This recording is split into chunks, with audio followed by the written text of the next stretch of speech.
All right, it's 10:05. I'd like to call this meeting to order. Would you please stand and join me in the Pledge of Allegiance? I pledge allegiance to the flag of the United States of America and to the republic for which it stands, one nation, under God, indivisible, with liberty and justice for all.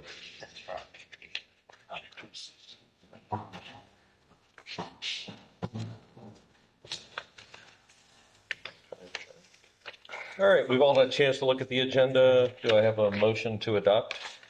I'd like to add an item, Yes, sir. a discussion on a rescue fireboat. Okay, we'll add that under new business item E. Any other changes, additions? Do I have a motion to approve with the change? So moved. Second. All in favor? Aye. I'll restate the agenda items. We'll have public input on non-agenda items. We have several items under the consent agenda, which are, as usual, capital improvement, general fund checks, and meeting minutes. Unfinished business, we have none. Under new business, we have items A through now E on purchase of the expedition, purchase of software, budget review, impact of the proposed homestead exemption, and the fire boat discussion that Commissioner Fleming would like to add. We'll finish up with fire chief remarks, commissioner remarks, and we will adjourn after that. With that, consent agenda, do I have a motion to approve? So moved. Second? Second. Discussion. Public input? All in favor? Aye. Aye. Passes. On to new business. Purchase of Polaris Expedition UTV. Chief? Very good. First off, good morning, and thank you for the chance to bring this forward. So a little bit of background on this purchase. If you remember back in 2021, we had purchased the MedStat ambulance UTV. A year later, we lost that in the hurricane. We received insurance funds to replace that, but we have been holding off. If you refer back to some of our conversations on the new fire station, it provides us the spot where this is going to live. So now is the time to get this ordered. It is a budgeted item for the current year. You're also going to see it when we get into the budget for next year because of the timing of when we'll actually be paying for it. So what we are doing, the group just went to the large trade show and training in Indianapolis. They had the chance to walk the trade floor and see different options, and also with some conversation from our peers in the region. What we're doing instead of doing the MedStat that we had before is a Polaris UTV. The model of it's called Expedition, and it's basically an air-conditioned UTV for when we're doing those 8-hour standbys in the middle of summertime. This will hold a patient, allow us to transport a patient laying down off the beach or somewhere else remote should we need to. So I will, up on the screen, you can't see it real well, but that's kind of what it looks like. It almost looks like a little SUV vehicle.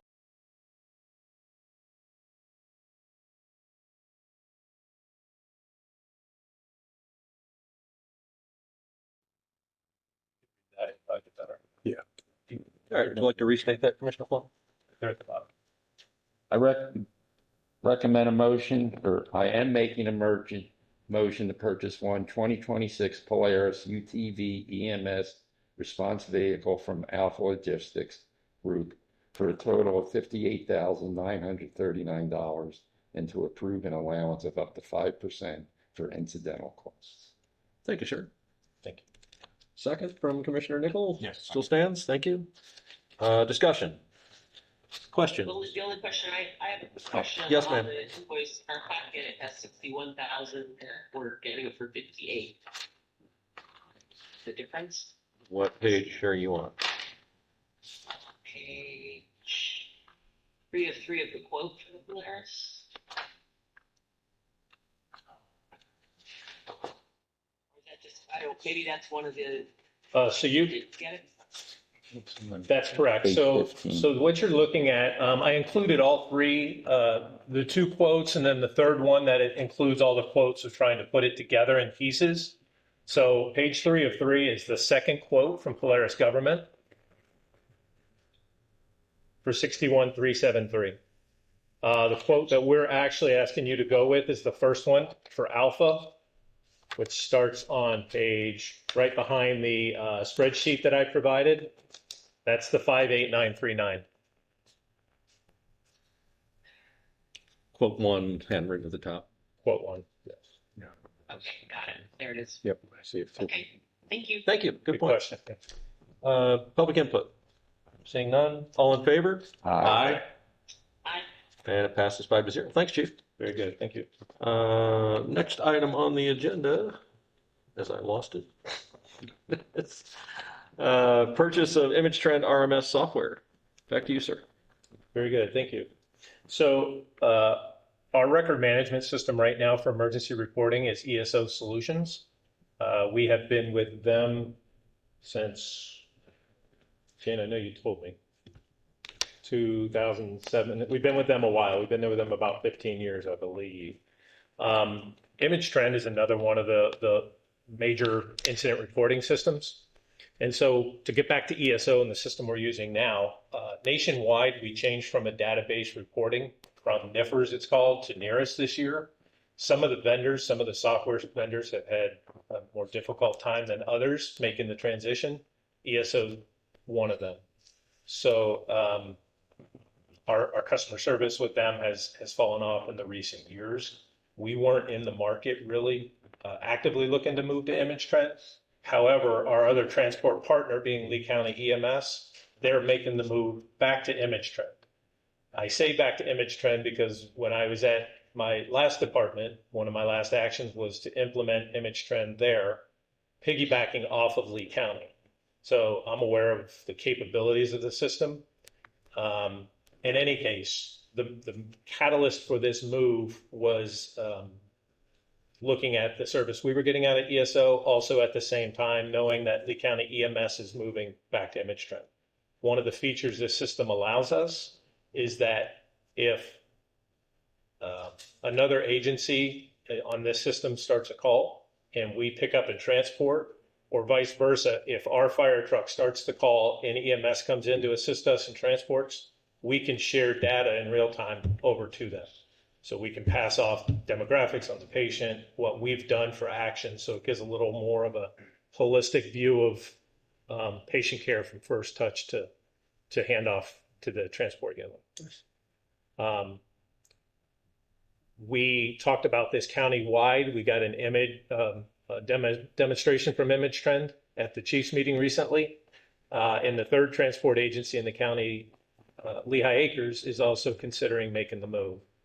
So we worked with ImageTrend and said, okay, what about an enterprise level system where other agencies, if they choose to come on later, can come on? We are going that route. So we're doing the first implementation, but it'll also make it easier if our partnering agencies decide to join in. For doing that and the timeliness of this, we're receiving a better price model. And we may have options in the future years on pricing based on if other agencies come aboard. So for those reasons, we've gone ahead and moved this up in the schedule. We will have a first year-over-year cost for the implementation, slightly higher than what we have budgeted, but our year-over-year cost will be slightly less for this product as it replaces ESO and our staffing software. So that was a mouthful. I'll answer any questions you might have. Is the transition from ESO to this system challenging, or is it easy, or are we going to have issues with that? The end user, probably it won't be challenging because this system is very customizable. So we will build the front end to look a lot like ESO, which it already does. The back end implementation part of doing this now is that as Lee County is ahead of us, their templates, their run reports will be able to be dropped in. So that should help expedite what it takes for us to implement. Okay. How long do you think implementation would take once we procure the product? So on the schedule we're looking at, sometime in July we would start. We would want to be built out by sometime mid-September, probably the beginning of September, because we want to run it concurrent with ESO and ESO on the back end with his expertise. That's very advantageous. Yes. Yeah, for you so in the field. the pre-planned part of it, Chief Sullivan, coming from the East Coast, he worked with ESO over there. He was kind of the administrator of it. So his feedback on the customer service aspect and how it's declined over time. ESO, I think, has lost a lot of their programmers to ImageTrend and others, and it's kind of changed the services they're providing. Good. So he has that experience with ESO, and then ImageTrend bought up the pre-plan company, which is called MS Flow, and that is the pre-plan component that we're taking on. So he also has familiarity with that, which will also help him do our implementation. Absolutely, yeah. So a lot of pieces fell into place to make it work. To make it an advantageous move, yeah. Good, thank you, Chief. Commissioner Lezak, anything? No, makes sense to me. All right. Any other discussion, questions? Public input? Is there a motion to enter into a 3-year agreement with ImageTrend for a total cost not to exceed $63,520.56? I'll make that motion. Is there a second? I'll second. Discussion, questions, public input? All in favor? Aye. Aye. Motion passes 5-0. Thank you very much, Chief. Thank you. Looking forward to the new updates. All right, item 3 is, or C, 2026-27 budget review, capital sustainment. Each year before we do the full budget, we run through the cap plan, if you will. Those are our capital assets that are over 5,000. As you know, we run a plan that's very structured. It's life cycle based. And the purpose of that is that we're predictably funding these costs we know we're going to have over time. And we are also replacing critical assets before they reach the point of failure. Is the purpose of the cap plan. It's a kind of short presentation this year because unlike the current budget we're working under, where we were opening a new fire station, this one's a little more tame. So we'll be hitting on the major categories in the cap plan of vehicles, suppression equipment, of EMS equipment, furniture, fixtures, and equipment, some pieces under information technology, and then a couple pieces under facilities. So the first one being the vehicles. This part of the cap plan, the total cap plan spending for the coming year is about $600,000, give or take. Almost 400,000 of that is in the replacement of vehicles. Up for replacement, we have 3 of the Ford F-150s. With upfitting, they run between 71 and 75,000 are the budgetary numbers. The difference between the 4,000 difference is the emergency warning packages. It's different if it's an inspector vehicle versus if it's an admin chief vehicle that'll be responding across the county or in the region. The next one is the 2019 Tahoe is up for renewal. It'll be 8+ years old by the time it's replaced. That budget number is 76,000. The UTV we had already talked about. The budget number in there is 62,000. We know we're coming in a little below that. And then the fourth thing is that the operations Chief Armiger and the guys have brought to us to add to the fleet a jet ski with a sled for quick response.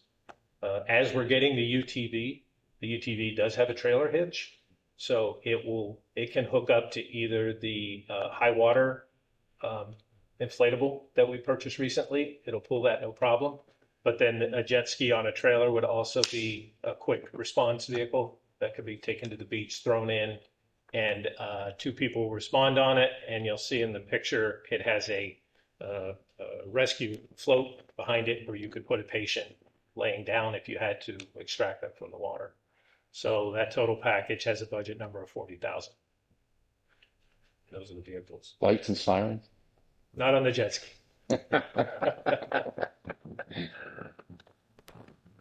For suppression equipment, we have for purchase this coming year a set of the Jaws of Life. That's the generic name. These are actually a Genesis brand tool that we use on our trucks. We have one that's due for replacement. In the upcoming year, we have a set that we're replacing this year. But that includes the spreader, and that's for prying open doors, hoods, things like that. A cutter, which can cut through the metal of a vehicle, and then a ram for spreading apart if you need to spread a crushed seed away from a dashboard or something.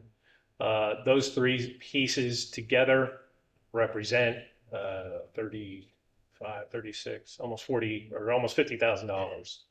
And then in the middle of the picture on the screen, you'll see the forcible entry door.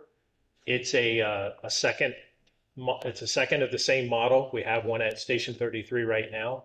This one will go at Station 31, which is where a lot of the crews are congregating for their training. This door weighs upwards of 1,000 pounds. It's a lot of heavy steel in it. So moving it from one station to the other is not practical. And that has a $13,000 price tag on it. So that's the suppression equipment.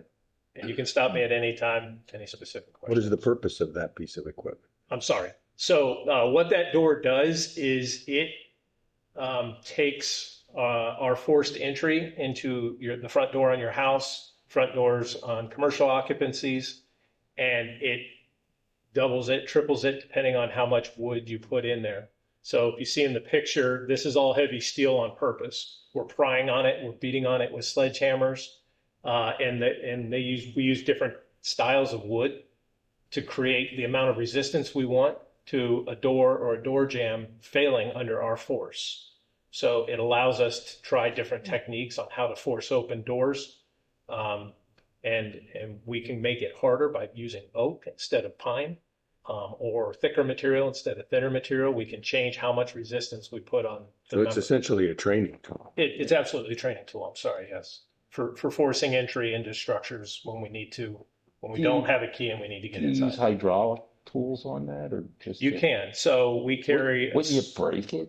well, I mean, we carry a small hand hydraulic tool called the hydrogram. Mhm. And you can practice on this. This has heavy duty springs, like car springs, that will allow the door to give if you put that kind of force on it. But no, if you went at this with the large tools, Yeah. yes, you would it would fail. The tools will win. Okay. So Good. we don't do that. So Yeah. Okay. all right. So that is suppression. Any other questions? Good. On the EMS equipment, we have three items in there, but two major items. The first one is on the left-hand side. Actually, let me do the first, the mannequin trainer. So we have a mannequin trainer and a feedback monitor system. It's called Reality 360. It's on the right side. It includes the mannequin and this monitor, which simulates the monitors we use in the field. They have different monitors that mimic our brand. So we're using Zoll monitors. The simulator would look like and feel like our monitor that we use. If you will entertain me, see if this is playing.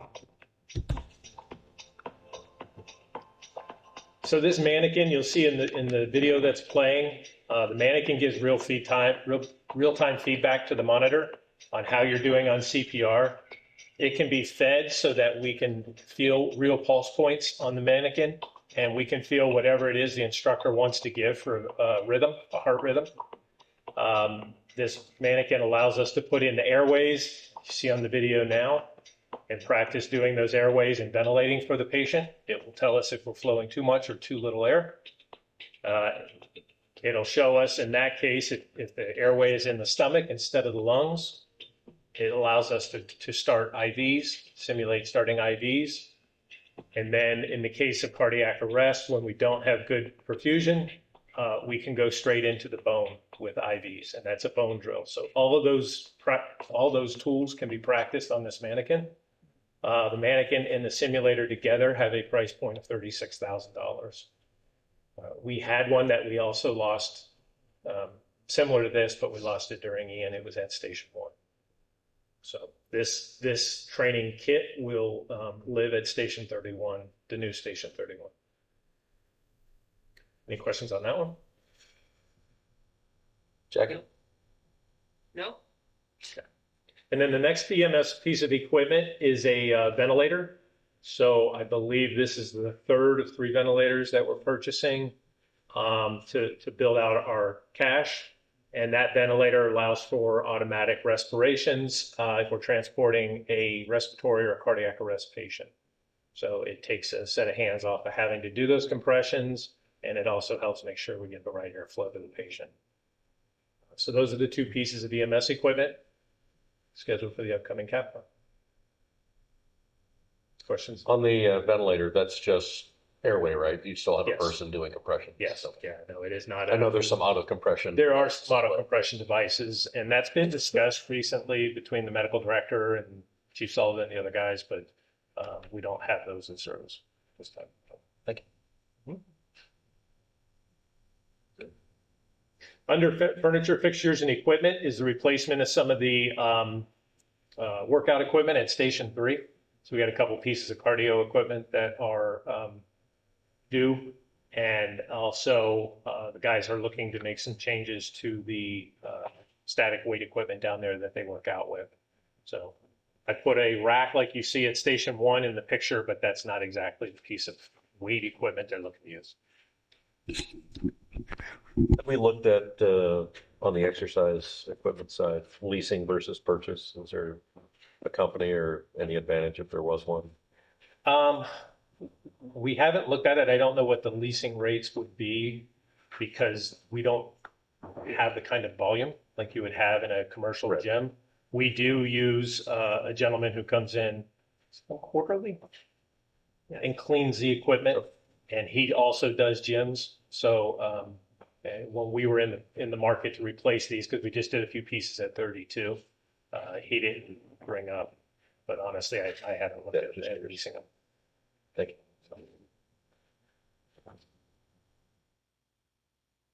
And any questions on FF&E? Pretty simple. Then the last one, I don't know how to make it very exciting, but we're replacing an air conditioner at 33. This unit is in the current budget, and one of the things that Jim has done is taken the vendors around as he's reestablishing our vendor list and had all of our systems evaluated to get a handle on them. And this 10-ton unit was still doing good, so we're moving it back a year into next year's cap plan. But this is the large unit. There's 2 units that serve Station 3, and this one at 10 tons is the large unit. Has a price tag of right around $21,000. And then the other one is at Station 32. We have a all-in-one copy machine, and it is due for replacement, and we're going to replace it with a machine similar to what you've seen at headquarters, and that has a price point on it of $8,300. So those are the 2 items on the cap plan for facilities and IT. Questions, comments? When we replace equipment that's still functional, Mhm. do we donate it to someone, or is it just, I There's a mean, if couple it's different, junk, but if we're still using it, right. it still works. So there's a couple different ways that we go about it. One we will hit on at the end, where we did donate some equipment to South America, Central America. Mexico. Okay, Oaxaca. yeah, Yeah. the department in Mexico. We also have the option, some equipment will go to auction. And recently, some equipment that we had was able to be used by the fire schools. So I would suspect our old air packs were able to be used by some of the fire schools. So there are different ways that we can surplus it. Some of the equipment being fire specific, if it goes to an auction house, they don't know what it is. In other fire departments, it's timed out for other fire departments too. So, but we do try to recover whatever we can through the surplus process. Any questions? I know after hurricanes, there's always a state coordinated list for donating equipment. Is that a constant list, or is it just after disasters for a timeline? I think that just flies in real time. Okay. As you know, we got some gear from Miami. It was near end of life. And that's a good example. Some of that stuff that was end of life for us in the United States is well received in other countries and fire departments. Thank you. And that is the cap plan. Awesome. Okay. Very good. Any further comments, questions, public input? No. Thanks, Chief. Appreciate it. Yes, sir. Next item is D, Florida's joint resolution on homestead exemption and its potential impacts to the district. Back to you, sir. Okay. So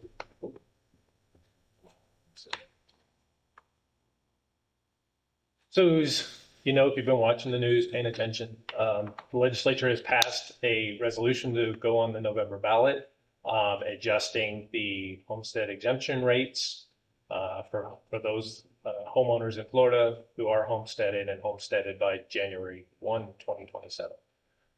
Those changes, because we are over 90% funded through ad valorem, will have an impact on us as they will to any other government agency funded by ad valorem taxes.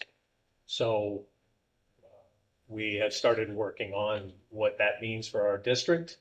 And with Jane's help, we've been able to get a pretty good feel for where we are and what it will mean for us if it does pass in November. With the beach being 19% homesteaded and 81% non-homesteaded and commercial, it works in our favor and compared to some of our other partnering agencies around the county.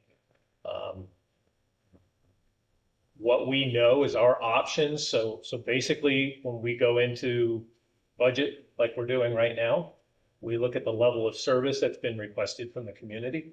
We put a cost to what that is to serve the community, provide that level of service. The tax collector comes along in June and then shores it up July 1st and says, here's your taxable values. And from that, we use the millage rate to generate the revenues we need on the ad valorem side. So it only makes sense that if we attempt to maintain services, if this passes in November, that the millage rate would be one of the first tools that we would use. We've been fortunate in that we've been fiscally conservative over the last 3 or 4 years. We've been able to run the millage rate down from nearly at its cap when we were saving for capital projects down to 2.76 where we are now. So we have about $0.25 between where we are and our millage cap that can help us sustain our budget and services if this passes. It doesn't provide a whole lot of option, but life safety fee structures can be revisited. As you know, now we're collecting approximately 25% of our cost of those services through fees. Ambulance transport fees can be revisited, but there's not a whole lot of room in that area to work because they are driven largely by Medicare and Medicaid reimbursement rates. And then the fourth option that exists out there but would have to go through referendum would be a non-ad valorem assessment that the community would vote for to help maintain the level of services if we can't do it through the first three tools. So kind of a general picture of where we are. We worked some numbers to see what the impacts would be because we're going to have to lay people off and not have to lay people off. With the current taxable values, working within our 3 millage cap, we today, in today's dollars, today taxable values, we could probably just maintain without layoffs. So I will tell you, not other agencies are going to be in the same boat. So this is going to hit every agency different, depending on the makeup of their communities. Some communities out there run upwards of 50% on their homestead properties, and it's obviously going to have a different impact on them. So we, as we had talked about with the merger language, the same limits exist for us that they do with the merger, that we don't have the ability to go out and advocate one way or another. However, if you're approached and the community wants information, the same information I'm giving to you, we can provide, facts and figures based on the budget, the numbers that we have to them, but we cannot go out and advocate. So something I came upon, towards the transport fees. And I'm on Medicaid and I don't have any money. Do we have a hard collection system or we just write it off? I mean, we turn turn to Jane on that. Do we just accept the Medicaid rate for somebody who has Medicaid? Yes, Okay. it generally, on average, it's $190. But many people on Medicaid are having their benefits slashed. So let's say it's $190 and I don't have any money. Do we turn it over to a collection agency or just write it off?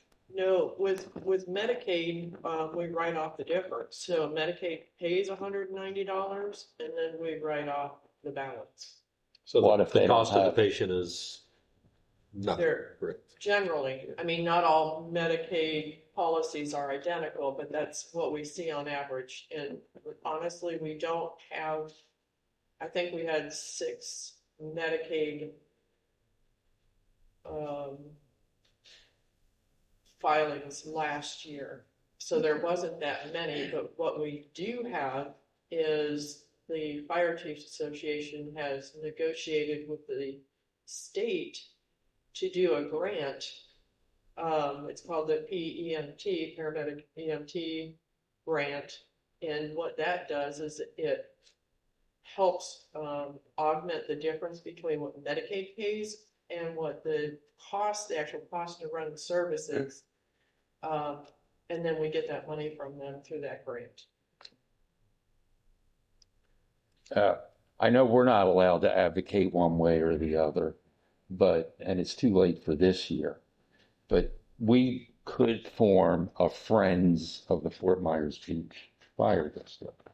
And I don't know if they would be allowed, but let's say something like this comes up again, because they raise their own money. I wonder if they could say this is a bad idea. I mean, it's just a thought for,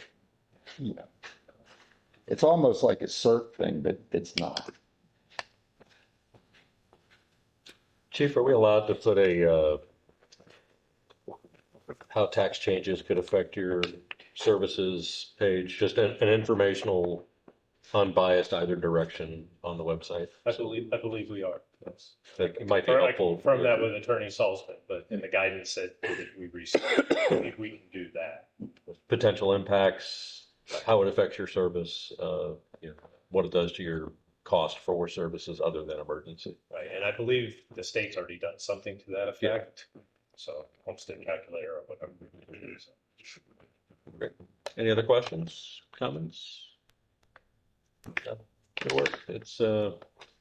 It's always interesting, you see the benefit as an individual, and you go, well, my taxes are less, but you forget about your government services that depend on those things, and of course, the district being a large portion of our tax bill here on the beach and most other areas for that matter. It's a little frightening to see, and one of my curiosities is the timeline of when this passes, when it's implemented, and then the subsequent effect on home values for the following years. Do we see those bump up at a faster rate, say for the county trying to recover, a little bit of the lost revenue? It's, do my values go up the same amount that my, new tax exemption also increase just to offset it and make it zero? You don't know what government's going to do, obviously, but it'll be interesting to watch develop if it does pass. I have to say I was surprised that the legislature didn't put an exemption in for public safety. They did for education. I would think public safety would be as important as education in the scheme of life, so to speak. So it's something we have to deal with right now. It's interesting because a lot of the conversation that was in the media, on TV about it, was about the categories where you have to use remaining dollars, and public safety is one of those categories protected, where cities and counties are to use their dollars for public safety. But it doesn't touch the fire districts in any way, and that is our sole mission, is to provide public safety. So it is interesting that there was no inclusion of us in the same category as education. I'm disappointed that someone's thinking I had that impact, because this isn't just going to affect us, this is going to affect the entire state. Yeah, Most fire districts are in the state. 61. Say 15. Okay. They're all going to be dramatically impacted. Not only that, but I mean, you've got mosquito and water and all the other special districts, and they, for that matter, local government, and county government. Uh, It's a big impact all the way across, that, you know, it's going to, I think, have some growing pains if, again, if it does pass. I have a feeling it might, just, I guess. People are always in for saving money, and they tend to see the shiny thing in front of them instead of the work underneath. But, we'll see what happens, and we'll deal accordingly. I think being prepared is the best thing we can do either way. Right. And if, you know, our voters and taxpayers have questions, that we can give them as much information as we're allowed to. You know, it's a good thing if somebody asks, hey, if I get this, you know, do we still have an ambulance? Do we still have a fully staffed station? That's right. I think those are the big items in most people's eyes, that, you know, they want to make sure that, you know, if they need it, we're there for them. And I say we, and the district, it's obviously we're not going to anybody's house because we're all past our prime in helping them out, but I'll do what I can for any neighbor, I'll put it that way. Any other questions, discussion? Commissioner Lezak, anything? No, nothing. We're good. Thanks, Chief, appreciate it.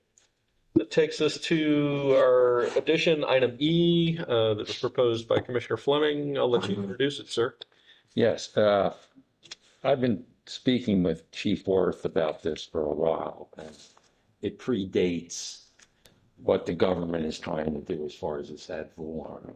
I'm adamantly opposed to spending money that we may not have. But I want this to be a discussion item today, because I believe there's a way we can put a deposit of $25,000 in next year's budget, and we would have 2 years to before production would begin. That said, that's an option. This is Munson. It's a company I found. I'm not advocating for this company. I am advocating for this style of boat. When you have time, go through it. Its best features is it's only 26 feet. Anything over 10, if you ever moved it on a trailer, you have to have a exemption or somebody who's qualified. Yeah, a wide load permit, Yeah, which. so 10-foot beam. So anyway, this is it's a landing craft. It's 63 inches. It'll drop down. It can go in very shallow water. Instead of the engine tilting, it comes straight up. So the boat would actually run aground before the engines would be impacted. It has a fairly small fire pump, about 350 gallons of pressure, which I believe equals most of the hydrants on our dead-end streets. It also has a foam system. It has bumpers that push things. And we used to have a boat years ago, and it was a big boat. And the chief would take it offshore fishing. And This chief? Years ago. years. Not Chief Worth. Let's clarify. No. Way before any of us sitting in this They, room were. chief, not Chief Ward. I would have went with you. So he would take it offshore fishing for the weekend. He'd bring it back, and it was out of gas and filthy, and the crews would have to fix it and take care of it. Because I think it was at the coast. They stored it at the Coast Guard. So the board at that time said, stop, and he kept doing it. They said, stop, he kept doing it. So the commission sold the boat, and it was from FEMA. It was a grant. About a year later, FEMA calls up, says, hey, how's your boat? What boat? Well, you know, the one you sold in, I'll just say, the land of the Ozarks or Lakes of the Ozarks. And then Mr. FEMA said, we want our money back. Don't ever call us again. Well, this is over 20 years ago. The union president, like 3 or 4 ago, when Tom May was his act, remember who that was? CJ or Oh, JP? JP. Yeah. Well, there's a picture of him on the deck gun, and he looks like he's 17 years old. But all of that, put that aside. We're made up, we have 89, give or take a couple, canals in the island here. 59 on Estero Island, 7 on San Carlos. San Carlos RV Park has 2. Siesta Isles has 4. Bayside Estates has 17, which is 25 to 30 miles of canals. Should there be a fire, this boat could augment what is the engines are doing. And they'll never run out of water. It'll put out about 350. And as I said, I'm not advocating for this boat because if we would decide to move forward, and this is just discussion today, we have time before we set our budget. If we would approve it, the chief will put together a committee to study. I know there's other companies out there, but this is just one I found. This meets what I believe we would mind. But if somebody else can build the same boat, fine, and there are some grants available. I don't know how much or what that process is. Our deposit would be due next year of $25,000. They don't start production of the boat currently. That's at 22 months. So, I mean, we could kick the can down the road, but if we want, we could get it if we think we need it, and I believe we will. Questions, comments? I'll start with, I have a couple of concerns. I think we're a little preemptive time-wise on Yeah, oh, yeah. on having this, even giving our headquarters construction timeline. I think even 2 years may be a little over enthusiastic on making a deadline. The bigger one is the specs on the boat, the cost, and there's a million different boats for a million different uses, and they each have their specialty. And I'm not the guy who runs the operations. That's the chief's job. I don't know if a landing craft style boat is best suited for our needs of the district, or if this size is too big or too small, or underpowered or overpowered, or is the draft a problem? What's the average depth in our canals? The width of the canals, all those factors that have to come in. I've always felt, like Commissioner Fleming is so adamant about, that we need a water service at some point, both for rescue and firefighting and search and rescue and all the other things that come about. Another concern I have is I like your enthusiasm on reaching out to a vendor and getting some specs. I think as commissioners, we have to be extremely cautious in dealing with potential vendors, that we don't put the district on the hook for something that we're not authorized to do, or we get them excited. I mean, these folks are in sales when it comes down to it. If they get a phone call or an email, they're very happy to spec out whatever you may be looking for, and a little more usually. And I would hate to see one of us get personally hung up for the financial responsibility on a potential order down the road. And I think that's true whether it's a boat or a truck or a golf cart, whatever we're looking at. And it's the chief runs the operation. It's up to him to give us a timeline. If he thinks this is a 2-year project, then I'm all for it. Bring it to us. We'll discuss it. We'll start getting bids. If he thinks it's a 3-year project, then we realize that with a truck, we're a few years away from a spec truck, and the boat would be the same type of thing. And we need to plan accordingly. I guess that's, in a nutshell, kind of my concerns. And again, I love the idea of a boat. We think about the cost and the manpower and where we're going to keep it, and how's it going to be stored, and are we going to get one that's trailerable, or are we going to have one that's at our dock and headquarters that can be launched at a moment's notice, that has a dedicated crew, not somebody that's pulled off a truck or an ambulance to service it. So all those things are kind of my thoughts, and I'll shut up. It's me in a nutshell, but those are my random. Well, as far as a dedicated crew on that, I'm sure you, well, I would hope you wouldn't assign somebody 24 hours a day. What a job, they bored to death. The guy I've been dealing with is grew up on Fort Myers Beach. His father was in the Coast Guard, so. And it's what, Everett, Washington? Or no, Burlington, Washington. They had a heat advisory the other day. Guess what it was? Temperature, See, it's June 90s. 76. I've been in Seattle and it's been 100-ish, so Well, I it guess can't they're- get I don't warm know up where there. this place is. Chief, any input from your side? Sharing our conversations we've Yeah, had. yeah. So Commissioner Fleming and I have had in-depth conversations about the boat. You had talked about the boat Fort Myers Beach had. I ran the fireboat at the city during those times. So I saw it from a distance, but I remember the chapters of that history for Fort Myers Beach. I'm not against a boat. I think it's an excellent resource.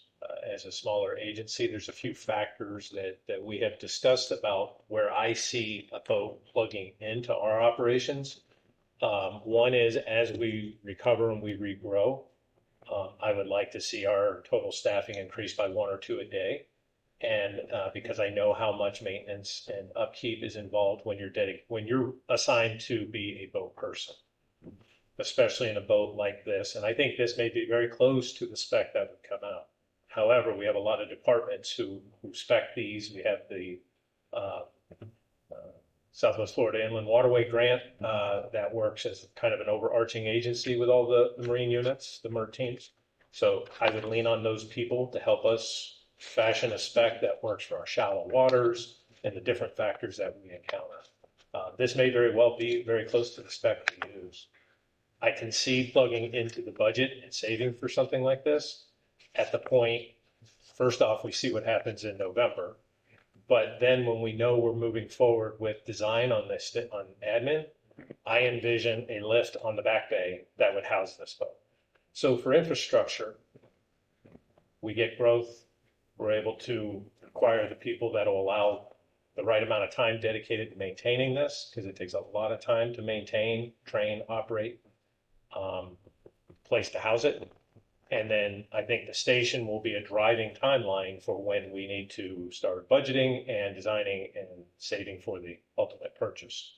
So I would see this hitting our cap plan the same way we're doing probably ambulances with the approximate price tag of 400,000 that we would save up so that when we paid for it, paid for outright. So with those factors in play, I think we can, if you'd like, I can put a timeline on paper so that everybody knows exactly when the go point is that we'll start saving, designing, and building a boat. If that would help clarify. I'm not opposed to the concept of us having a boat and covering our waters. We know we have the Coast Guard. We know we have an abundance of coverage from the Sheriff's Office, Benita, the other neighboring districts, all bring boats in. But that doesn't mean that Right. the resource wouldn't serve us well. Well, and as far as the Coast Guard, we're very fortunate to have them here. But none of their boats and none of the sheriff's boats have firefighting capability. They're for rescue. Now, Benita has a boat, and so does Sanibel, Iona, McGregor, and Sanibel. Well, if something's on fire in the water at Salty Sands, it's going to take them 20, 30 minutes to get here. Right. So, And the last one at Salty Sands, even though the boats came, mhm. all the firefighting happened off the dock. Yeah. We're talking about that right now, and the final designs on the fire truck is, do you put the foam system in the truck? And the answer is likely no, because on our docks is likely where we're going to need foam. And you have a limitation on how far from where you put the foam into the system and where it comes out the nozzle, because it works on a Venturi type system. So you have to have your buckets of foam and your pickup in proximity to your nozzles. So a lot of times the foam has to be moved out onto the docks. But the point being, that was a 500 or 600 foot system where we were making the foam out on the docks and putting it on the boat that was on fire when we had the large boat that burned next to the speed racer boat. Right. So that operation, a shrimp boat at the docks, will be handled likely from the docks from land. So, but the fireboat has its place. It's definitely a resource that could serve us well. Just with the frequency of calls we're having, we're not protecting our community. We're not protecting our community. Let me say that again. We're not That's a mouthful. That's right. We're not lacking. So, I would like, I mean, I'd be in favor, and about the rest of the board is, yeah, if you could provide us with a timeline and a ballpark figure on where you see the price on a boat being, what its requirements may be. And again, whether that's 2 years, obviously, is the shortest time period, we probably make it happen. But it'd be interesting to know. And again, we're dependent on this impact, to our ad valorem in November, and that could affect more than, just a boat. So it's, I'd hate to see us start saving for something sooner than what we know the big picture is truly going to be next year. I certainly don't want to kick it down the road, forever. I think it's important. That's probably the one item community members always ask me about is, what the heck? Like, we're a beach, we're surrounded by water community on an island, and where are water resources? It's a glaring inadequacy. Well, I'm not sure it's inadequacy as much as the appearances of one. I an think, obvious point of discussion. yeah, we certainly have assets around us and agreements in place, and people coming to help when we need it. There was a house fire on my canal probably 7 years ago, if I recall correctly. And it started, the first unit there was our truck. And the guys ran the seawall with hose and they attacked the fire from the back of the house. It was 10 minutes before the first fireboat passed. And I can tell you that their training probably wasn't current. They were stopped by another agency for not having life jackets on. There was a whole list of, oh, by the way, these are the things you're required to do before Not the you way we actually would get to run go that. play in the fire. Yeah, not the way we would run that No, fireboat. exactly. So, but it was, I want to say there were 3 boats that responded in total to that fire, if I recall correctly. Bonita Sheriff's Department, I think, Iona. was it Iona? Well, could be. I don't remember Iona. I want to say it was actually an FWC or Sheriff's boat that was the other one on scene. Not that they could do much other than, maintain control of the canal. As a reminder, the default response package to something on the water around Fort Myers Beach is the Sheriff's Office, Coast Guard, Sheriff's Office helicopter, Bonita, Estero, Iona McGregor, Sanibel, and Cape Coral right now. So those are the resources that get toned out if there's any kind of call on the water out here that warrants a MERT response, marine emergency response team. I don't know if it's still the response model for, say, a boat fire, something that's on anchor in the bay, but I know at one point years ago, it was, if there wasn't a person in danger on the vessel, it was almost let it burn to the water line and then deal with the aftermath. Yeah, no, not now. One of the things with YSN is the West Coast Inland Waterway grant that I was talking about, or agency that provides a lot of the grant funding for the marine resources around here, boats, motors, all kinds of stuff.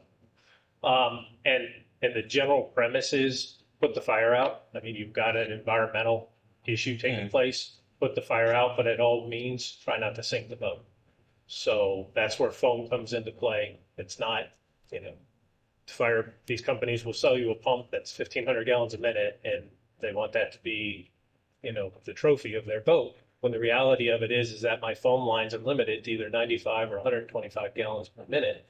And it's the efficiency of that foam solution that's actually putting the fire out and not sinking the boat. So it's a delicate balance in how you fight a boat fire. and how much water foam solution you put on it while you're doing it. So it's a delicate dance. And it's a big expense for the phone, and that's not a cheap product. It is. It has its More own expensive. hazards in dealing with it, Yes. as the cancer risk of always chase people around. We'll put together a timeline and get it out.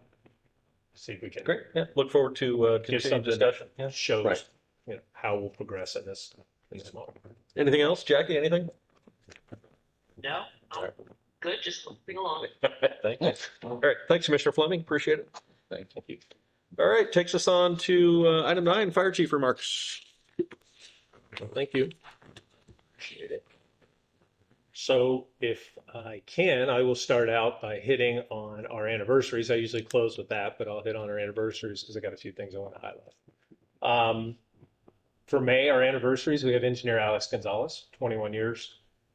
Lieutenant Ivan Rojo, 8 years. Firefighter Kevin Hernandez, 8 years. Firefighter Keith Gaudet has 8 years. Engineer Pietro Cracchiolo has 7 years. Firefighter Ryan Fisher, 7 years. Assistant Chief Kevin Sullivan has passed 1 year. Firefighter Chris Prisco has passed 1 year. And then in June, Miss Jane is at 20 years of service to the district. Woo, yes. Congratulations. Engineer Darwin. Two-thirds away there? Yeah. Engineer Darwin Adamus with 12 years and firefighter John Nichols with 2 years. That's awesome. So those are anniversaries for May and June. We didn't have a meeting in May. So staying on personnel, I'd like to hit on the 8 new hires. These are the last 8 we needed to get our operations division, our branch back to full staffing. So we're glad to be there. They finished their orientation this week. As a matter of fact, as we speak, they're at the burn room at Bonita Springs doing some live fire burns.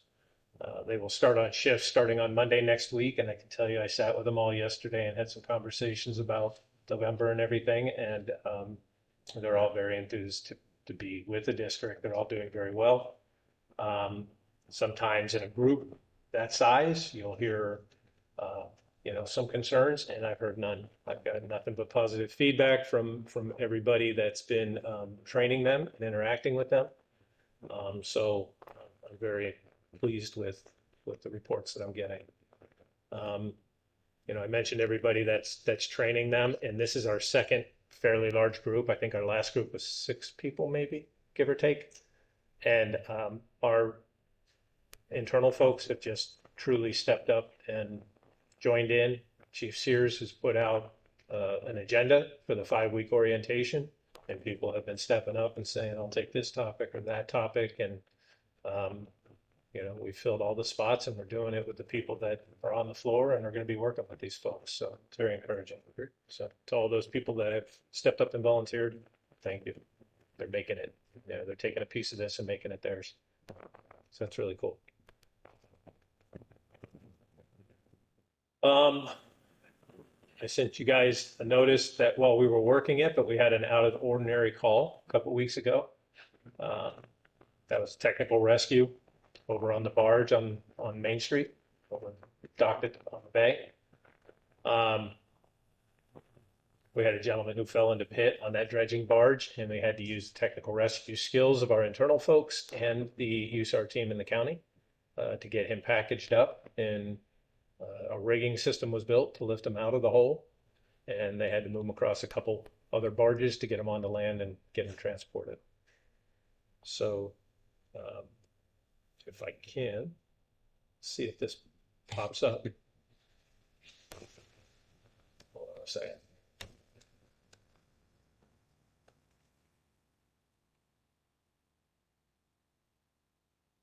Sounds like that was a very technical, difficult rescue. It was. My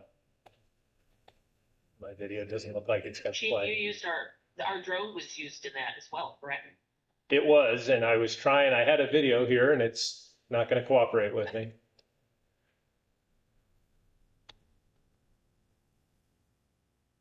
That's exactly why we No.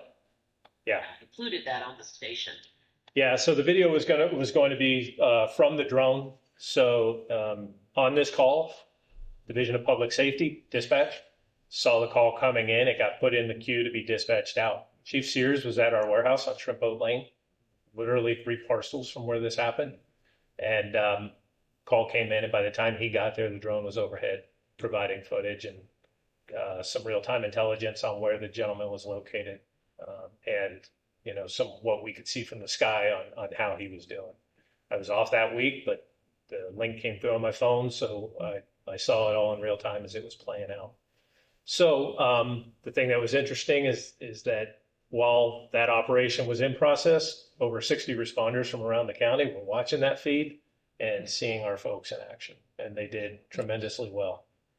This was the first technical rescue call that Lieutenant Martinez, Joe Martinez, was in charge of, and the feedback from Chief Sears and both our USAR director, who's assistant chief over at Anna McGregor, was that he did a great job.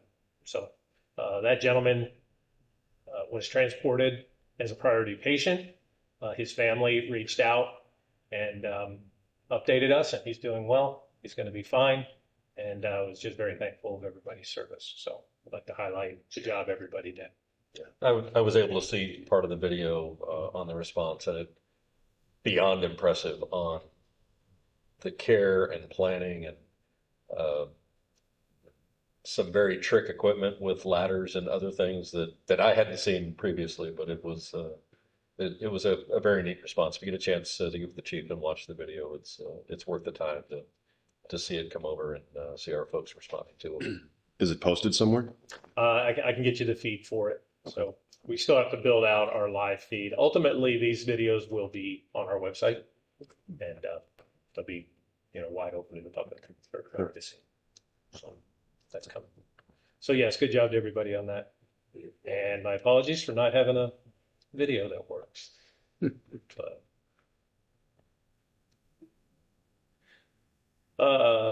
next thing I'd like to do is highlight Miss Jennifer Campbell. So you see on the screen, recently the Institute of Fire Engineers highlighted Jennifer for her journey in the fire service. So, she started at City of Fort Myers. She started a clerk's office before moving over to life safety over there, and then moved up all the way through the ranks to fire marshal before coming to Fort Myers Beach. She does a great job for us. She runs a tight branch on life safety, very well versed. And so she was selected and highlighted in their most recent issue of the International Institute of Fire Engineers. So good job to Jennifer, and thank you for all she does for us. And then the last part is, I'm going to turn this over to Jane. I'd like her to close out the report if we can. Well, not close it out because I got another item I'm going to put up. But Jane, can you share recent news from FEMA and the state? As recent as yesterday. Yes, thank you, Chief. Commissioners, I was so excited when I went in to check the bank yesterday to do a few maintenance items, and I was so excited to see that we received the balance of our Cat B project from FEMA, which is $722,000. Oh, yeah. So I immediately, we got the funds. That's It's fantastic. something, September of 22. Right. And here we are in almost July of 26. It's been a long road. The folks from Florida Department of Emergency Management have been great in helping us through the process. But it's been a struggle trying to get the balance and the funding. And honestly, I was so excited that they not only gave us the money, but they closed out the project, which means we get to keep the money.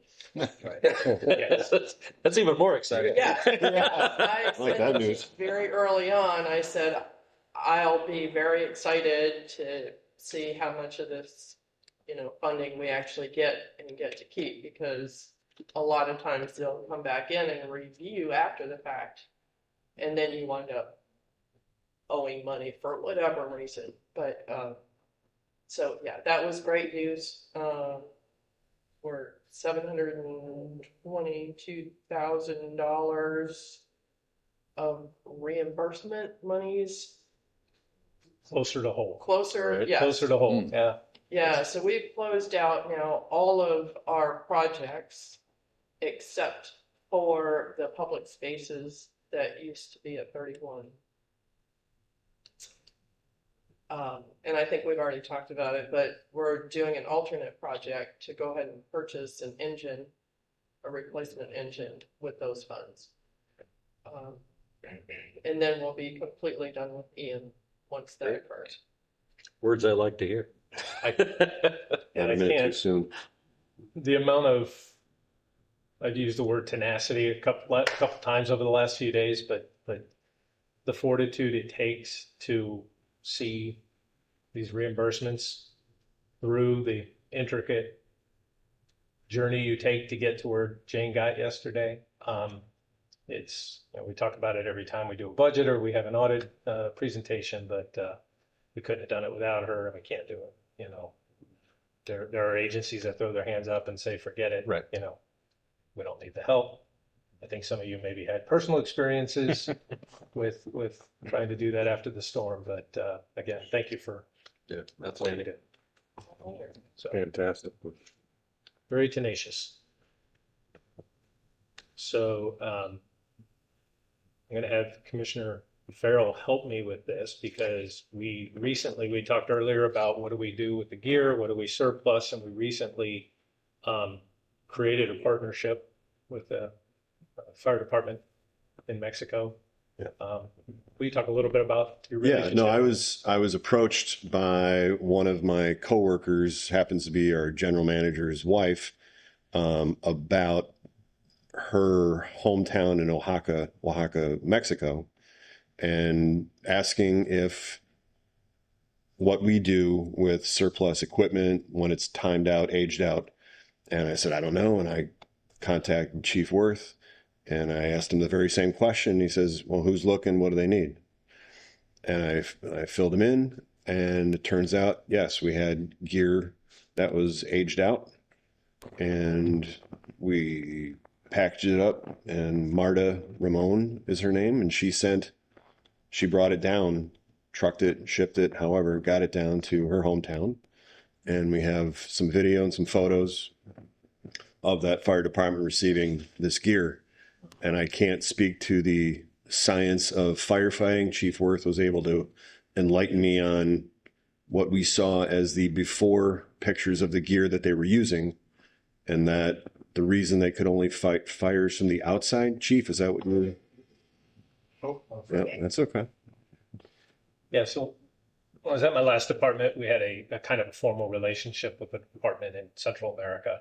And it was very much along the same lines. And they would come and ride with us every few years. And, they would bring videos of old Fords that they had taken the rear axle out of and hooked to a water pump to try and fight fire of any kind. So the things that we end of life because of the standards, the safety practices that we have in the United States don't carry over throughout the world.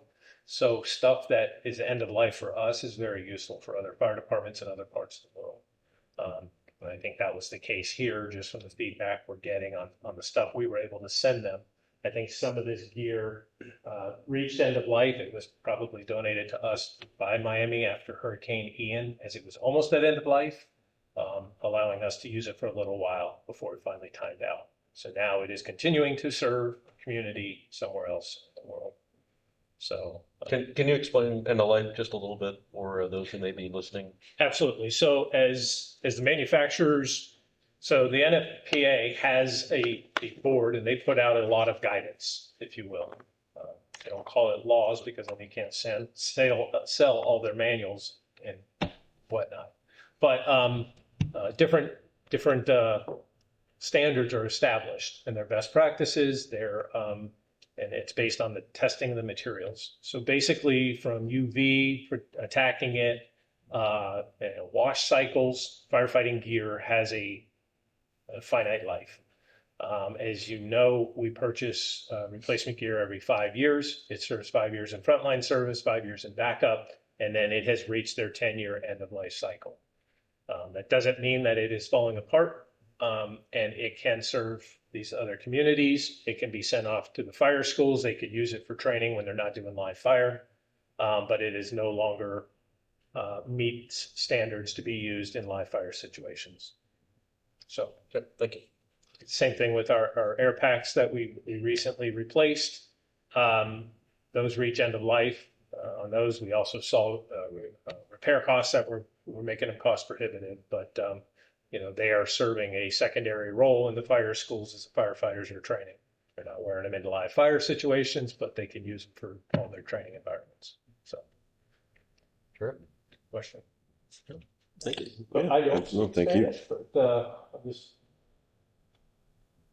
Is that the actual gear we sent? Yeah, that's the station where That's we where it donated the equipment. Yeah, yeah. And that's all of Fort Myers Beach Fire Department equipment. that's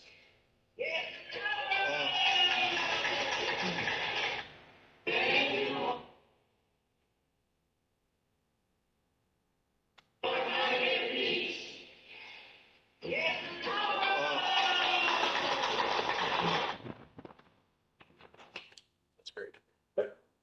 That's awesome. Yeah, they showed me pictures of the gear they were using. Yeah. It's scary. Yeah, it was, like I said, I couldn't speak to how you fight a fire, but I was told that based on that equipment that they used to have, you couldn't get inside to fight the fire from within. They always had to fight it from outside because there wasn't enough protection. So we did a good thing. That's Yeah. good. In Dayton years ago, our finance director was from Ghana. And we donated an old ambulance and just stuffed it with stuff.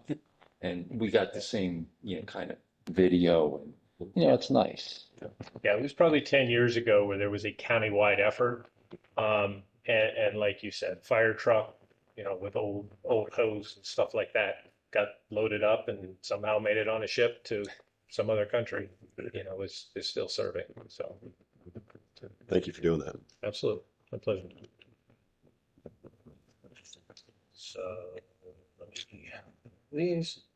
And then the last thing I will say, and I will close out, done with this, is that we are ramping up for the 4th of July. We're actively working with the town and the Lee County Sheriff's Office to wrap up the final details, and we're looking forward to having a fun and safe 4th to the members in the community who made the 4th of July happen. It's what Fort Myers Beach is about. It's pretty cool that we're going to have that event this year. So we're looking forward to it. And, we will do what we need to do to make sure it's a safe, happy day, fun day. That's my report. Thank you, sir. Takes us on to commissioner remarks. Yeah, I don't have much to say. It's okay. I'll keep it brief. No, thank you to Chief and Jane for a good meeting. Very well organized, as usual. And again, I want to reiterate my gratitude to this department for their donation to our friends in Oaxaca. And that's really about it for me. But thank you. It's a good meeting. Jack, would you like to add anything? Yep, what Karen said, great job to everybody. Good discussion on the fireboat, of course. I think we need to continue to just investigate that. Do it in the right way so that we're getting exactly what we need for the job that we'll need to do. Good job, Jane, everybody, and thank you. I'm sorry I'm just by voice, but I appreciate you guys linking me in today. Great, thank you. Thanks for linking in. Commissioner Fleming. You're welcome. Jackie, where are you? Right now I'm in Las Vegas. Sweet. Okay. Well, we're here. Where it's not cooler. Right, yeah. It definitely is not. I concur with what Jackie and Commissioner Kieran has said. I got an email from the salesman. It takes, once they start building it, it's 4 months.